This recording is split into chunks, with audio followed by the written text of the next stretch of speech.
Ko Hera Gibson, he wahine manawa nui ki te ako I te reo ki ngā reanga whai ake. Tērā anō ngā māharahara mo te iti haere o ngā mātua, kei te kōkiri I te kaupapa kōrero ako hoki I tō tātou reo. Engari hei tāna anō, mā te nākau hiakai tonu o te tangata ki tōna reo, ka tāia.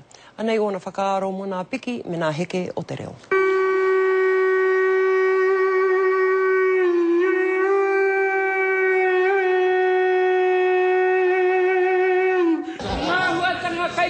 Tātou e pā ko te kohanga reo. Koe ni ngā mene kara o te wā kei te ara mai. Hei aha.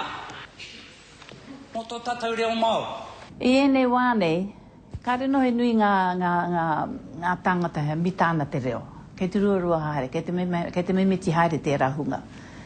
Ko te kupu atou ki ngā iwi e rua e kore. Taku mōhio nei ki au nei, I ene wā. Ki te whaka ako, e a tātou tamariki o tātou whānau ki te kōru I te reo, e kore pē eke ki te rāmita.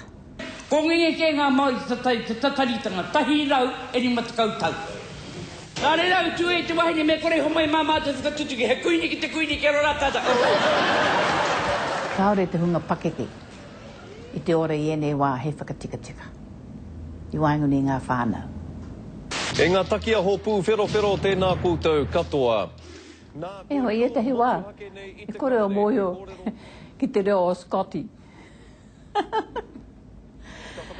Ka whakaaro, he hau ki te tikanga o tēnei kupu, ka puta mai no he kupu rereke, he hau ki te tikanga o tērā kupu. E hoa, ko hau rangi rua o ki ngā kōrero a Scotty, kore o mārama ki ngā kupu, tērā pēno te ao kōhatura wātu tōna reo ka reo mōhio. Engari, he rereke ke au tērā reo. E na kumohio e hara te mea kua wanaki kei te whakaaro pērā.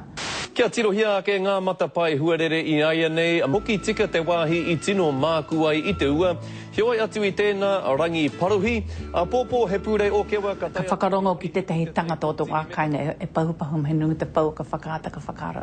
Heika. Ka kore tae koe te kōrero Māori, kōrero Pākehā. Ka rehe raru o tērā. I roto tāna mai, hoi anō. Kare nau e kōrero ko wai tērā tangata, mātako iwi no e whakaaro, kei te mōi o mātako wai. Te parekura tēnei kōrero nā koe. E mohi atu koe, e mohi atu te nui o tātou nai Māori, e kaita hoki atu ngā rohe Māori, pēra ia tōku, me te nui o te mahi, iara. E hoa. Tai atu te wā I te tuku atu te pute, ngā hua o te take nei, mo te mahi te takutai mona. Aha, ko ka mihi te kei mo tona kaha ki te whakaputa I te reo, engari hoki, parekura. Me whakapono te ao Māori, ko tēnei reo me pupuri me kōrero. Koe ranake ngā huatanga e ora tunu ai te reo. Ko te mea ki, ko te hia kai o te tangata ki te ako I te reo, ne?